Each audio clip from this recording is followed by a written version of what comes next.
अस्सलाम वालेकुम everyone and welcome back to my channel. उम्मीद करती हूँ कि आप सब बहुत अच्छे होंगे और अल्हम्दुलिल्लाह मैं भी बहुत अच्छी हूँ। सो जनाब, आज की वीडियो बहुत इन्फॉर्मेटिव है, बहुत यूजफुल रहने वाली है और बहुत हेल्पफुल रहने वाली है और बहुत सारे लोगों के लिए। देखें, यूके ने अपने दरवाजे इमिग्रेंट्स पे ऑलमोस्ट बंद कर दिए हैं, लेकिन इसका मतलब ये नहीं कि आप डिसहार्ट होंगे, क्योंकि आपको डिसहार्ट होने की बिल्कुल भी ज़रूरत नहीं है। यूके नहीं तो कोई और कंट्री सही। आज हम ऐसे ही एक कंट्री की बात करने वाले हैं जो 2 साल के अंदर आपको PR देती है, एंड दैट्स आयरलैंड। और आयरलैंड की सबसे अच्छी बात है कि आयरलैंड एक इंग्लिश स्पीकिंग कंट्री है। आयरलैंड की 2 ऑफिशियल लैंग्वेजेस हैं, एक आयरिश है और दूसरी इंग्लिश है, और 95% पॉपुलेशन आयरलैंड की इंग्लिश बोलती भी और इंग्लिश समझती भी है। सो आयरलैंड एक यूरोपियन कंट्री तो है, but without any language barrier at all. और जैसे कि आप सबको पता होगा कि आजकल दुनिया के आप किसी भी कंट्री को उठा लें, चाहे कोई यूरोपियन कंट्री हो, चाहे कोई इंग्लिश स्पीकिंग कंट्री हो लाइक यूके, USA, कनाडा या ऑस्ट्रेलिया, आजकल हर जगह स्किल लेबर की शॉर्टेज चल रही है। और उसकी सबसे बड़ी वजह है कि देखें, आफ्टर पेंडेमिक ना दुनिया बहुत चेंज हो गई है।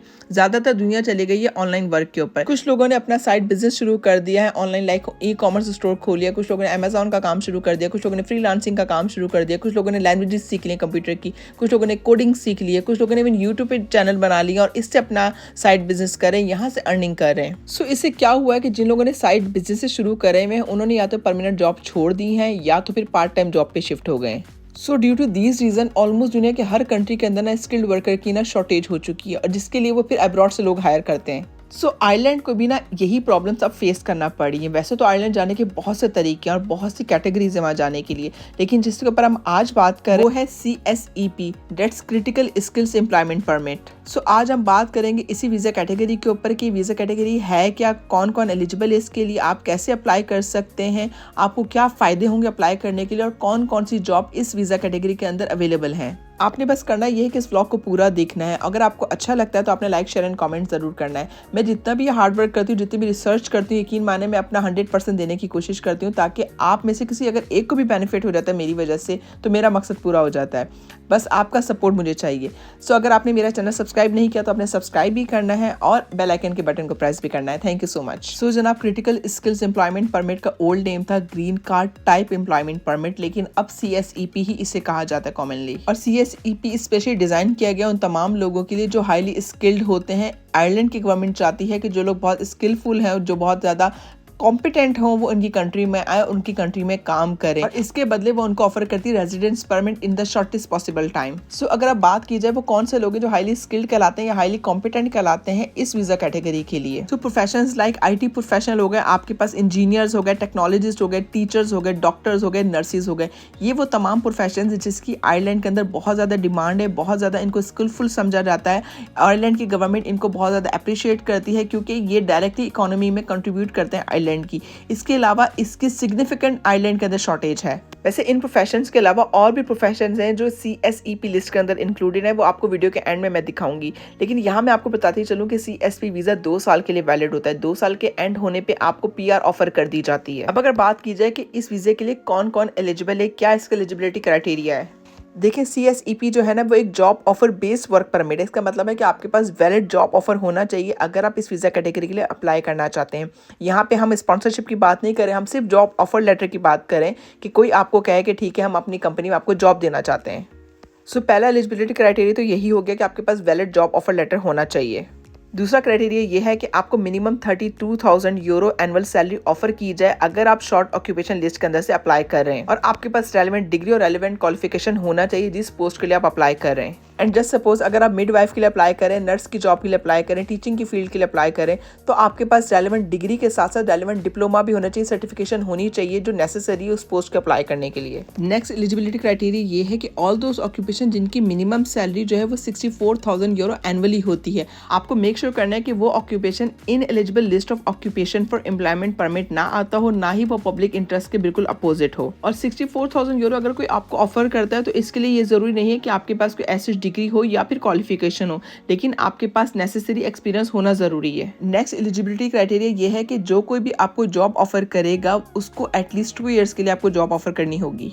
नेक्स्ट एलिजिबिलिटी क्राइटेरिया ये है कि जब आप वीजा एप्लीकेशन फॉर्म फिल कर रहे होंगे इस कैटेगरी के लिए तो 4 चीजें आपने क्लियरली मेंशन करनी है। फर्स्ट ये कि full description of the proposed employment, starting date, आपकी annual salary excluding bonuses, your qualification, skills और experience required for a job. अब अगर बात की जाए कि इस वीज़ा कैटेगरी का फ़ायदा क्या है, तो देखें इस वीज़ा कैटेगरी का सबसे बड़ा फ़ायदा है कि आपको स्पॉन्सरशिप की ज़रूरत नहीं पड़ती।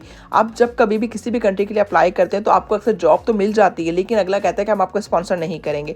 तो यहाँ पर आपको स्पॉन्सरशिप की ज़रूरत बिल्कुल भी नहीं है। सो इसका मतलब है कि अगर आपको कोई आयरलैंड के अंदर जॉब ऑफर करता है तो आप डायरेक्टली वीज़ा के लिए अप्लाई कर सकते हैं, आपको किसी किस्म की स्पॉन्सरशिप लेटर की ज़रूरत नहीं है। और क्योंकि आप ऐसी जॉब पे अप्लाई करें जो शॉर्ट ऑक्यूपेशन लिस्ट का हिस्सा ऑलरेडी है, तो इससे आपके एम्प्लॉयर को भी ना लेबर टैक्स देने की ज़रूरत नहीं होगी, जो कि अमूमन एम्प्लॉयर को देना पड़ता है यूरोप के अंदर अगर वो एम्प्लॉयमेंट मार्केट में एंटर होना चाहते हैं। दूसरा बड़ा फायदा CSP वीज़े का ये है कि वैसे तो आपको जॉब ऑफर लेटर 2 साल का चाहिए, बट आपके पास ये चॉइस है कि 12 महीने आप अपने एम्प्लॉयर के साथ काम करके छोड़ सकते हैं और किसी और एम्प्लॉयर के साथ काम कर सकते हैं, नई जॉब ढूंढ सकते हैं। इस वीज़े का एक और बड़ा फायदा ये है कि इस वीज़ा कैटेगरी पे आप अपनी पूरी फैमिली के साथ मूव कर सकते हैं। जिस टाइम आप अपना वीज़ा अप्लाई करें, आप उनका वीज़ा भी अपने साथ अप्लाई कर सकते हैं। और सबसे बड़ा बेनिफिट ये है after 2 years you can apply for the stamp 4 which is permanent residency और the PR in the Ireland. So अगर आप इस रूट के थ्रू अप्लाई करते हैं तो आपको 2 साल के अंदर परमानेंट रेजिडेंसी मिल जाती है, जिसका मतलब यह है कि आप पे किसी किस्म की वर्किंग बाउंड्री नहीं है, आप किसी के साथ भी काम कर सकते हैं आयरलैंड के अंदर। एक और बड़ा बेनिफिट ये है इस वीज़ा कैटेगरी का कि अगर आपके डिपेंडेंट या आपका स्पाउस आयरलैंड के अंदर फुल टाइम काम करना चाहता है इस वीज़ा कैटेगरी पे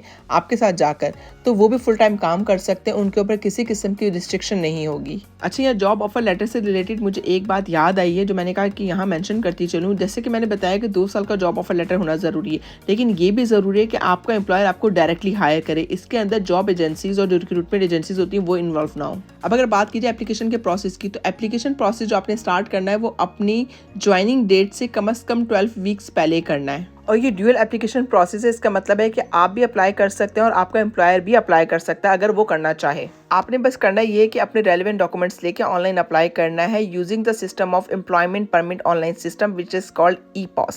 मैं इसका लिंक डिस्क्रिप्शन में मेंशन कर दूंगी आपके आसानी के लिए, आप डायरेक्टली यहाँ जाके अप्लाई कर सकते हैं। यहाँ पे मैं आपको स्टेप बाय स्टेप प्रोसेस भी बता देती हूँ कि आपने कैसे अप्लाई करना है। आपको फर्स्ट स्टेप क्या करना चाहिए, सबसे पहले आपने ये करना है कि आपने ये देखना है कि आप जिस भी जॉब के लिए अप्लाई कर रहे हैं वो क्रिटिकल स्किल ऑक्यूपेशन लिस्ट के अंदर मौजूद है या नहीं है। अगर आपकी जॉब लिस्ट के अंदर मौजूद है तो फिर आपने ऑनलाइन डिफरेंट जॉब वेबसाइट्स पे जाना है और अपनी जॉब तलाश करनी है आइलैंड के अंदर। आप monster.ie पे जा सकते हैं, आप लिंक्डइन पे जा सकते हैं, आप रीड्स पे जा सकते हैं, आप इंडीड पे जा सकते हैं, और भी ऐसी हजारों जॉब वेबसाइट्स ऑनलाइन अवेलेबल हैं जहां पे आप जा सकते हैं और अपने रेलेवेंट जॉब ढूंढ सकते हैं। और जब आप ऑनलाइन जॉब अप्लाई करते हैं, आपको जॉब मिल जाती है कोई, तो आप अपना वीजा खुद प्रोसेस कर सकते हैं, आपको किसी किस्म की हेल्प की जरूरत नहीं है। यहाँ पर वीजा एप्लीकेशन फीस है 1000 यूरो, लेकिन यहाँ सबसे अच्छी बात यह है कि अगर खुदा न खासा आपका वीजा रिजेक्ट हो जाता है तो आपकी 90% फीस रिफंड हो जाएगी। मतलब अगर आप 1000 यूरो पे करें वीजा एप्लीकेशन के लिए तो 900 यूरो आपको वापस मिल जाएंगे। और ये जो वीजा एप्लीकेशन फीस है ये आपकी 2 साल के एम्प्लॉयमेंट के लिए होगी। अच्छा, अब बात करते हैं कि करंटली कौन कौन सी job critical skills occupation list के अंदर रजिस्टर्ड है। सो जनाब, ये है क्रिटिकल स्किल ऑक्यूपेशन लिस्ट। यहाँ पे लिखा है एम्प्लॉयमेंट कैटेगरी और साथ एम्प्लॉयमेंट लिखा हुआ है। अच्छा, production managers and directors, ICT profession, health and social service manager and directors. इसके अलावा यहाँ पे इंजीनियरिंग प्रोफेशनल्स हैं। इसके अलावा यहाँ पे IT के लोगों की डिमांड है, हेल्थ केयर प्रोफेशनल्स हैं। इवन आप देख सकते हैं यहाँ पे इन्होंने सब कैटेगरीज भी बताई हैं कि मेडिकल प्रैक्टिशनर्स की ज़रूरत है, साइकोलॉजिस्ट की ज़रूरत है, रेडियोग्राफर्स की ज़रूरत है, ऑडियोलॉजिस्ट की ज़रूरत है, डाइटिशियंस वगैरह की ज़रूरत है। इसके अंदर और भी डिफरेंट जॉब्स अवेलेबल हैं, मतलब नर्सिंग एंड मिडवाइफरी प्रोफेशनल्स की ज़रूरत है, टीचिंग एंड एजुकेशनल प्रोफेशनल्स की ज़रूरत है, business research and administrative professionals की ज़रूरत है। इसके अलावा यहाँ पे वेलफेयर प्रोफेशनल्स देखा है, क्वालिटी एंड रेगुलेटरी प्रोफेशनल्स हैं, हेल्थ एसोसिएट प्रोफेशनल्स हैं। लिस्ट काफ़ी लंबी है, आप देख सकते हैं। यहाँ पे sales and marketing and related associate professionals की जरूरत है। सबसे पहले आपने एम्प्लॉयमेंट कैटेगरी देखनी है, उसके बाद आपने सब इसकी कैटेगरी देखनी है कि कौन कौन सी एम्प्लॉयमेंट अवेलेबल है। लाइक यहाँ पे लिखा है इंजीनियरिंग प्रोफेशनल्स, फिर उन्होंने एक्सप्लेन किया हुआ है कि भाई सिविल इंजीनियर्स चाहिए, हमें स्ट्रक्चरल इंजीनियर्स चाहिए, साइंस इंजीनियर्स चाहिए, मैकेनिकल चाहिए, इलेक्ट्रिकल चाहिए, इलेक्ट्रॉनिक्स चाहिए। तो ये इन्होंने एक्सप्लेन किया हुआ है कि इंजीनियरिंग की फील्ड के अंदर इन इंजीनियर्स की हमें जरूरत है। सो जनाब, जब आपको रेलेवेंट जॉब मिल जाएगी तो आपने ऑनलाइन जाना है और इस वेबसाइट पे अप्लाई करना है। This is official website of employment permits of Ireland. आपने यहाँ जाके अपना वीजा अप्लाई करना है। आपने सिंपली जाना है, I will select employment permit application form from the list. आपने क्रिटिकल स्किल एम्प्लॉयमेंट परमिट पे जाना है, यहाँ पे अपनी डिटेल्स फिल करनी है and then you proceed further. हर तरफ जितने भी इंपॉर्टेंट लिंक्स हैं वो डिस्क्रिप्शन में डाल दूंगी मैं आपके आसानी के लिए। लेकिन यकीन माना, आयरलैंड में भी प्लेंटी ऑफ जॉब्स अवेलेबल हैं, लेकिन आपको थोड़ी मेहनत करना पड़ती है, आपको थोड़ी रिसर्च करना पड़ती है। चलिए जनाब, इसी नोट पे आज का ब्लॉग एंड करते हैं। उम्मीद करते हो आपको ये ब्लॉग अच्छा लगा होगा। अगर आपको अच्छा लगता है, हेल्पफुल लगता है, तो आपने लाइक शेयर एंड कमेंट जरूर करना, अपना मुझे फीडबैक जरूर देना। इंशाल्लाह नेक्स्ट ब्लॉग में आपसे फिर फिर मुलाकात होगी, तब तक अपना बहुत ख्याल रखिएगा, मुझे दुआ में याद रखिएगा। टेक केयर, बाय बाय, अल्लाह हाफिज़।